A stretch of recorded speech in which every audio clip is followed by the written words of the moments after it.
గురూజీ 72 గంటల్లోనే ఫోన్ లోని అద్భుతమైన జ్యోతిష్య పరిష్కారం చూపిస్తారు. నమ్మండి, నమ్మకపోండి, ఇది నిజం. శ్మశాన కాళి రుద్ర చౌడీదేవి ఆరాధకులు నంబర్ 1 వశీకరణ స్పెషలిస్ట్.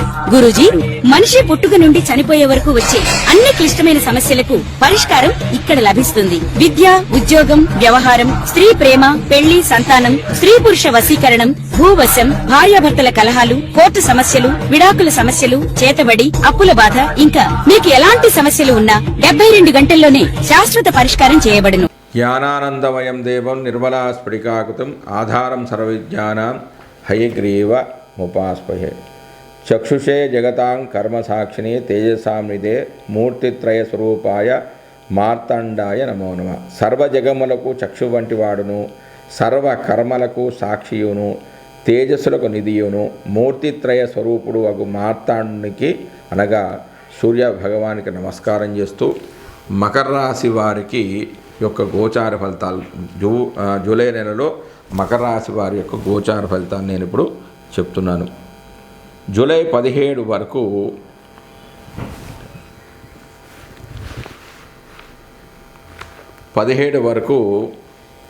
రవి 6వ స్థానంలోను, తర్వాత 18 నుంచి 31 వరకు సప్తమ స్థానంలో అంటే 7వ స్థానంలోనూ సంచరిస్తున్నాడు. మొదటి 17 రోజులు శుభ ఫలితాలు, తర్వాత సప్తమ స్థానంలో కొంత చెడు ఫలితాలు అనేవి కలుగుతాయి. సర్వ వ్యాధుల నుంచి ఉపశమనం అనేది లభిస్తుంది. అంటే 6వ స్థానంలో సంచరించినప్పుడు విఘ్నాలు అనేవి తొలగిపోతాయి. ఇతరులతో గొడవలు జరిగినప్పుడు అందులో తామే విజయాన్ని సంపాదిస్తారు. శత్రువుల మీద విజయాన్ని సాధిస్తారు.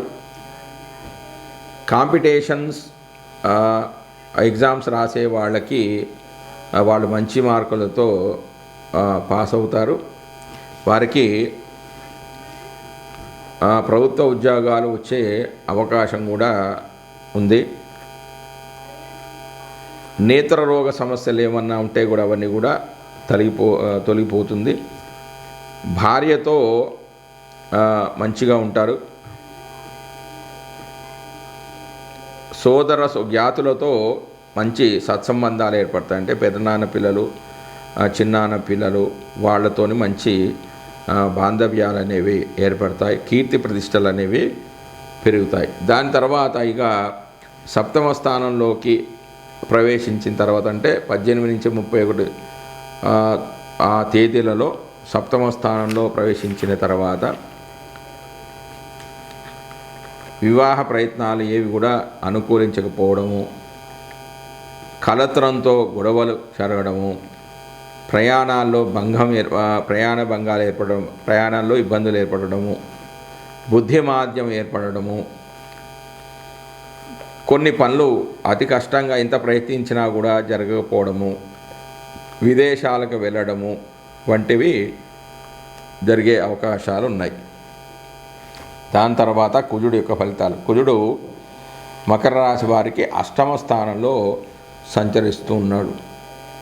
8వ స్థానంలో సంచరించే కుజుడు శుభ ఫలితాలను కలుగజేయడు.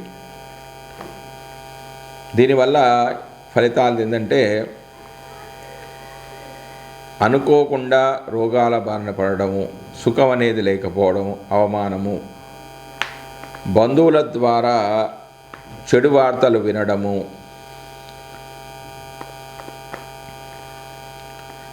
సరైన భోజనం సరైన సమయానికి లేకపోవడము,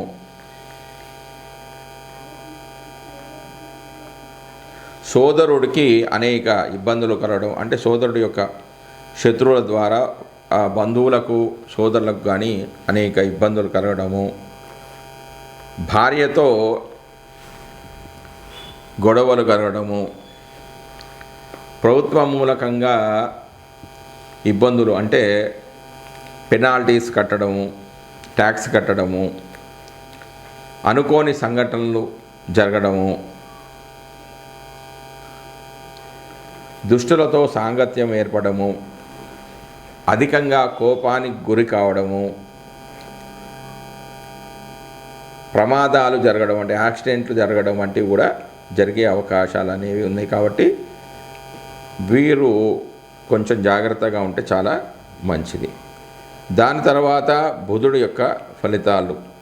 మకర రాశి వారికి బుధుడు 7వ స్థానంలో సంచరిస్తున్నాడు. 7వ స్థానంలో బుధుడి యొక్క సంచారం వల్ల అంతగా శుభ ఫలితాలు అనేవి కలగవు. భార్యాభర్తల మధ్య కొంచెం గొడవలు జరగడము, ప్రయాణాల్లో కొన్ని ఇబ్బందులు కలగడము, నరాల బలహీనత, బుద్ధిమాంద్యం ఏర్పడము, కొన్ని పనులు జరగకపోవడం, కొన్ని జరగడం, కొన్ని జరగకపోవడము, విదేశీ విద్యను అభ్యసించాలి అని ప్రయత్నం చేసే వారికి ఆ పనులు జరగకపోవడము, వ్యాపారంలో మెరుగైన ఫలితాలు కనిపించకపోవడము, అంటే మందకోడిగా జరగడము లాంటివి జరిగే అవకాశం ఉంది. దాని తర్వాత గురుడు యొక్క ఫలితాలు. మకర రాశి వారి గురువు 6వ స్థానంలో సంచరిస్తున్నాడు.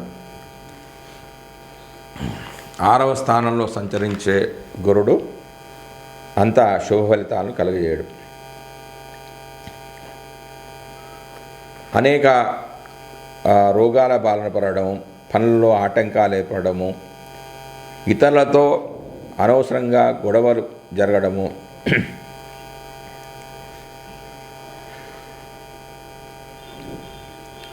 శత్రుత్వాలు ఏర్పడము, శత్రువృద్ధి కావడము, అంటే పడని వాళ్ళు ఎక్కువ కావడము, నేత్ర వ్యాధులు, జ్ఞాతులతో విరోధాలు, అంటే తన దగ్గర వాళ్ళతోనే విరోధాలు ఏర్పడము, ముఖంలో కళ అనేది తగ్గిపోవడము,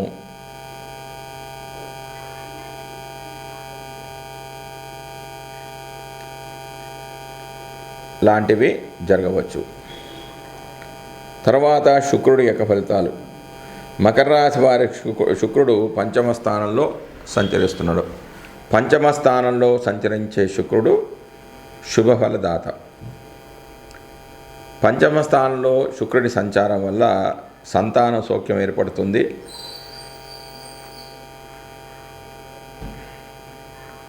విద్యలలో విజయాన్ని సాధిస్తారు.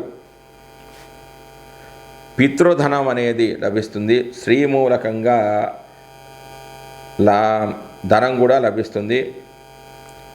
కావ్య రచన చేసేవాళ్ళకు కూడా మంచి కాలం అనే చెప్పవచ్చు. మంచి ఆలోచనలు చేస్తారు. చేసే పనులలో సంతృప్తి అనేది ఉంటుంది. సంతాన మూలకంగా కానీ స్త్రీల మూలకంగా కానీ మంచి సుఖాలను సంతోషాలను పొందుతారు. వ్యాపారాలు అనేవి చాలా బాగా సాగుతాయి. దాని తర్వాత శని యొక్క ఫలితాలు. శని మకర రాశి వారికి 3వ స్థానంలో సంచరిస్తున్నాడు. 3వ స్థానంలో సంచరించే శని శుభ ఫలితాలను కలగజేస్తాడు. అంటే చేసే పనులలో విజయాన్ని సాధిస్తారు. వృత్తి వ్యాపారాల్లో విజయం అనేది ఉంటుంది. చిన్నపాటి ప్రయాణాల్లో లాభాలను పొందుతారు. వివిధ రకాలైన ఆభరణాలు, అంటే బంగారం, వెండి వంటి వస్తువులు, వస్త్రాలు కూడా కొనుగోలు చేస్తారు. పనులన్నీ కూడా వేగవంతంగా జరిగిపోతాయి.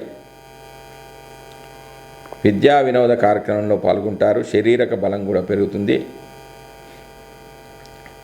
పనిచేసే వారికి సహకారం కూడా లభిస్తుంది. దాని ద్వారా శారీరక శ్రమ అనేది కొంచెం తగ్గిపోతుంది. కింద వాళ్ళు కానీ తోటి ఉద్యోగులు కానీ పై అధికారుల యొక్క సహాయ సహకారాలు కూడా లభిస్తాయి. కార్యసంధానం చేస్తారు, అంటే ఏదైనా అనుకుంటే దాన్ని వాళ్ళు తప్పకుండా సాధిస్తారు. తర్వాత రాహు యొక్క ఫలితాలు. రాహువు మకర రాశి వారికి ద్వితీయంలో సంచరిస్తున్నాడు. ద్వితీయంలో సంచరించే రాహువు శుభ ఫలితాలను కలుగజేయడు. వాకు కఠినంగా ఉంటుంది, వాగ్దోషాలు ఏర్పడతాయి. ఖర్చులకు తగ్గట్టుగా ధనం అనేది ఉండదు. ఈ సందర్భంలో ఇలాంటి ఇబ్బందులు కలిగినప్పుడు అసలు దేవుడు ఉన్నాడా లేదా అనే ఒక భావంతో కూడా ఉంటారు. వాక్కు అనేది కఠినంగా ఉండడం వల్ల ఇతరుల యొక్క సహకారాన్ని కూడా పొందడం చాలా కష్టంగా ఉంటుంది. మానసిక స్థిరత్వం అనేది ఉండదు. కుటుంబంలో వీరి యొక్క మాట తీరు ద్వారా అనేక గొడవలు, ఇబ్బందులు కలిగే అవకాశం కూడా ఉంది. ప్రయాణాల్లో అనేక ఇబ్బందులు కలుగుతాయి. వాహన ప్రమాదాలు కూడా జరిగే అవకాశం ఉంది కాబట్టి చాలా కొంచెం జాగ్రత్తగా ఉండాలి. దాని తర్వాత కేతువు యొక్క ఫలితాలు. మకర రాశి వారి కేతువు అష్టమ స్థానంలో సంచరిస్తున్నాడు. అష్టమంలో సంచరించే కేతువు భగవానుడు అంత శుభ ఫలితాలు కలుగజేయడు. అంటే ఆయు క్షీణిస్తుందంటే అనుకోకుండా రోగాలను బారిన పడడము, అవమానాల బారిన పడడం, అవమానాలు పొందడం, బంధువుల ద్వారా చెడు వార్తలు వినడము, అనుకోని ఖర్చులు, గృహ నిర్మాణ పనులు ఆగిపోవడం, శుభకార్యాలు అనేవి జరగకపోవడము, ప్రభుత్వ మూలకంగా కొన్ని ఇబ్బందులు కలగడం, అంటే కొన్ని పనులు కట్టవలసి రావడము, భార్యతో తగాదాలు ఏర్పడము, కోర్టు కేసులు, చెరసాలకు వెళ్ళడం వంటివి ఏర్పడే అవకాశం అనేది ఉంది. జై శ్రీమన్నారాయణ. శని యొక్క ముఖ్యమైన కారకత్వం ఏంటంటే కర్మకారకుడు. కర్మ అంటే మనం చేసే వృత్తులు, వ్యాపారాలు ఏదన్నా కావచ్చు. వ్యాపారం అనేది చేయొచ్చు, సొంత వృత్తాన్ని చేసుకోవచ్చు, భాగస్వామి వ్యాపారం ఏదైనా చూసుకోవచ్చు. ఆ వృత్తులలో ఎలాంటి మార్పులు లేకుండా సాగాలి. వృత్తిలో అభివృద్ధి అనేది సాధించాలి అంటే ఏం చేసుకోవాలి? ఆంజనేయ స్వామి ఆలయాలకి వెళ్ళండి, శివాలయాలకి వెళ్ళండి. వీలున్నప్పుడల్లా రుద్రాభిషేకం చేసుకుంటే సోమవారం కానీ, ఆరుద్ర నక్షత్రం రోజు కానీ, మాస శివరాత్రి రోజు కానీ విరివిగా ఎప్పుడు చేస్తూనే ఉండండి. ఒకసారి చేసి ఆగిపోవద్దు, ఎప్పుడు కూడా చేస్తూ ఉండండి. హనుమాన్ చాలీసా పారాయణం చేయండి. ఆవాలు, నువ్వులు దానం చేయండి. నువ్వులను హోమంలో వాడవచ్చు లేదా దానంగా కూడా ఇవ్వవచ్చు. ఇలా చేసినట్లయితే మీ వృత్తులు కానీ వ్యాపారాలు కానీ సాఫీగా సాగిపోతూ ఉంటాయి. లాభాలు కూడా వస్తాయి వ్యాపారంలో. తర్వాత రాహు ముఖ్యమైన కారకత్వం ఏంటంటే అధిక శ్రమ, అనారోగ్యం, విదేశీయానం. అంటే అధిక శ్రమ అనేది ఉండకుండా ఉండాలి, రోగాలు రాకూడదు. అంటే రాహువు ఏం చేస్తాడంటే రోగాలు ఇంకా పెంచుతాడు. రోగాలు లేకుండా ఉండడానికి విదేశీయానం చేయాలి. విదేశాల్లో వెళ్ళాలి, అక్కడే చదువుకోవాలి, ఉద్యోగం చేయాలి, అక్కడే స్థిరపడాలి అన్నవాళ్ళు ఏం చేసుకోవాలంటే విరివిగా దుర్గామాత ఆలయానికి వెళ్ళండి. నవగ్రహ ఆలయాలు నవగ్రహాలకు ఎప్పుడు కూడా ప్రదక్షిణ చేస్తూ ఉండండి. దుర్గా సప్తసతి అనేది ఒక శ్లోకం ఉంది ఒకటి, అది పారాయణం చేస్తూ ఉండాలి. ఆవాలు దానం చేయాలి, అలాగే మినుములు కూడా దానం చేయాలి. ఈ మినుములను హోమంలో వాడవచ్చు లేదా దానంగా కూడా ఇవ్వచ్చు. ఇలా చేసినట్టయితే ఫారెన్కి వెళ్ళాలి, విదేశాలకు వెళ్ళాలి అన్న వారి కోరిక నెరవేరుతుంది. అనారోగ్య సమస్యలు ఏమన్నా కూడా తొలగిపోతాయి. కష్టం లేకుండానే, అతిగా కష్టపడకుండానే మీ పనులు అన్నీ కూడా పూర్తి అవుతాయి. తర్వాత కేతు యొక్క ముఖ్య కారకం ఏంటంటే, కేతు ఏం చేస్తున్నాడు? అడ్డంకులు, కార్య విముక్తి, బంధనము, ఎడబాటును కలుగజేస్తూ ఉంటాడు. ఇలా ఏం లేకుండా, అడ్డంకులు లేకుండా ఉండాలి, కార్యవిముక్తి, బంధనం లేకుండా ఉండాలి, ఎడబాటు లేకుండా ఉండాలి అంటే గణపతి ఆలయానికి వెళ్ళండి.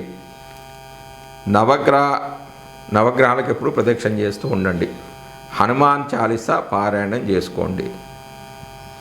కాళహస్తి, శ్రీకాళహస్తి, చిత్తూరు దగ్గర శ్రీకాళహస్తి ఉంది కదా, అది సందర్శించండి. తర్వాత సింధూరం అనేది ఆంజనేయ స్వామి గుడిలో దానం చేయండి. అలాగే ఉలవలు దానం చేయండి. ఉలవలను హోమంలో వాడవచ్చు, లేదా దానంగా కూడా ఇవ్వచ్చు. ఇలా చేసినట్టయితే మీ చేసే పనిలో అడ్డంకులు తొలగిపోతాయి, కార్య విముక్తి అనేది లభిస్తుంది, బంధనాలు, ఎడబాట్లు అనేవన్నీ కూడా తొలగిపోయి కేతువు యొక్క అనుగ్రహం వల్ల అన్ని శుభకార్యాలు అనేవి కూడా జరుగుతాయి. జై శ్రీమన్నారాయణ. జై శ్రీమన్నారాయణ. ఆదిత్యాయ సోమాయ మంగళాయ బుధాయ చ గురు శుక్ర శనిభ్యచ్చ రాహవే కేతవే నమః. నేను ఈ వీడియోలో 9 రాసుల వారి యొక్క పరిహారాల గురించి చెప్తున్నాను, అంటే రెమెడీస్ గురించి చెప్తున్నాను. ముఖ్యంగా సూర్యుడు జయానికి, అభివృద్ధికి కారకుడు. అంటే సక్సెస్ కావాలి, డెవలప్మెంట్ కావాలి. అంటే ఎక్కడ వేసిన గొంగలు అక్కడే ఉంది. మాకు జయం కావాలి, అనుకున్న పనులు కావాలి, చేసే పనుల వృత్తులలో కూడా అభివృద్ధి అనేది సాధించాలి అంటే రవికి సంబంధించిన పరిహార మార్గాలు చేసుకోవాలి. అవేంటంటే ఆదిత్య హృదయ పారాయణము, లేకపోతే రుద్రాభిషేకము, సూర్య దేవాలయ దర్శనము చేసుకోవాలి. అంటే మేము చదువుకోలేమండి, ఇంకా ఏమైనా పరిహారాలు ఉన్నాయా అంటే రాగి వస్తువులు కానీ, లవంగం కానీ, దాల్చిన చెక్క కానీ, కేసరి, అల్లము, యాలకులు, మిరియాలు, గోధుమలు, అంటే గోధుమలు హోమంలో వాడవచ్చు లేదా దానంగా ఇవ్వచ్చు. ఈ పరిహారాలు చేసుకున్నట్టయితే రవి భగవానుడి యొక్క అనుగ్రహం వల్ల మీ పనుల్లో జయం కలుగుతుంది, డెవలప్మెంట్ కూడా ఉంటుంది. తర్వాత గ్రహం చంద్రుడు. చంద్రుడు యొక్క ముఖ్య కారకత్వం ఏంటంటే మోసం, అంటే మోసపోవడం, నష్టం, మార్పులు, ప్రయాణము, మనసు ప్రశాంతంగా ఉండడం. అంటే చంద్రమా మనసో జాత అంటారు కదా, అంటే మనసుకు కారకుడు చంద్రుడు. అంటే మానసిక ప్రశాంతత ఉండడానికి, ప్రయాణాలు చేసినా కూడా సుఖవంతమైన ప్రయాణాలు కావడానికి, ఎప్పుడు కూడా ప్రశాంతంగా ఉండడానికి చంద్రుడికి సంబంధించిన వ్యాపారాలు చేసేవాడికంటే వ్యవసాయ రంగము, పాలు, దాని ఉత్పత్తులు, ఆహార పదార్థాలు, రసాయన వస్తువులు, నూనె వ్యాపారము, కిరాణా కొట్టు, బేకరీ, పశుగ్రాసము, ప్రయాణము, సముద్ర ఉత్పాదిత వస్తువులు, జ్యోతిష్కులు, కంపౌండర్లు, నావికులు, చాకలి వాళ్ళు, వీళ్ళందరూ కూడా ఇందులోకి వస్తారు. అంటే వారి వృత్తులలో మంచి అభివృద్ధిని సాధించడానికి ఏం చేయాలంటే పార్వతీదేవి యొక్క ఉపాసన కానీ, లలితాదేవి ఉపాసన కానీ, సౌందర్య లహరి అనే మంత్రాన్ని కానీ, శ్రీ లలితా అర్చన కానీ చేసుకున్న, తిరుపతి వెంకటేశ్వర స్వామిని దర్శించిన చాలా మంచిది. ఇక ఉపకరణాలు ఏంటంటే ఉప్పును కానీ, ఉప్పు, బియ్యము, పాలు, పెరుగు అన్నం, దద్దోజనం, వెండి కానీ, ఈ బియ్యం అనేది దానం చేయవచ్చు లేదా హోమంలో కూడా వాడవచ్చు. ఈ పరిహారాలు చేసుకున్నట్లయితే చంద్రుడి యొక్క అనుగ్రహానికి పాత్రలు అవుతారు. దాని తర్వాత కుజుడు ముఖ్యమైన కారకత్వం ఏంటంటే కోపము, కలహాలు, అహంకారము ఉంటుంది. అంటే స్త్రీలకు వివాహ కారకుడు ఎవరంటే కుజుడు. పురుషులకైతే శుక్రుని చూస్తారు, స్త్రీలకైతే కుజుడిని చూస్తారు. అయితే ఈ కోపం తగ్గడానికి, గొడవ పెట్టుకునే నేచర్ అనేది, ఆ స్వభావం అనేది పోవడానికి, అహంకారం లేకుండా ఉండడానికి ఏం చేయాలి అంటే కుజుడికి సంబంధించిన పరిహార మార్గం ఏంటంటే అంగారకుని గుడికి వెళ్ళడం, కుమారస్వామి గుడికి వెళ్ళడం అంటే సుబ్రహ్మణ్య స్వామి, స్కంద పురాణం చదువుకోవడము, వెల్లుల్లిపాయ అనేవి దానం చేయడము, ఉల్లిపాయ, ఎర్ర మిరపకాయలు, రాగి లోహము, ఎర్రపప్పు, అంటే వాటికి సంబంధించిన పురాణాలు కూడా ఉన్నాయి, అది మనం ఇంకో వీడియోలో తెలుసుకుందాం. రాగి లోహము, ఎర్రపప్పును హోమంలో వాడవచ్చు లేదా దానంగా కూడా ఇవ్వవచ్చు.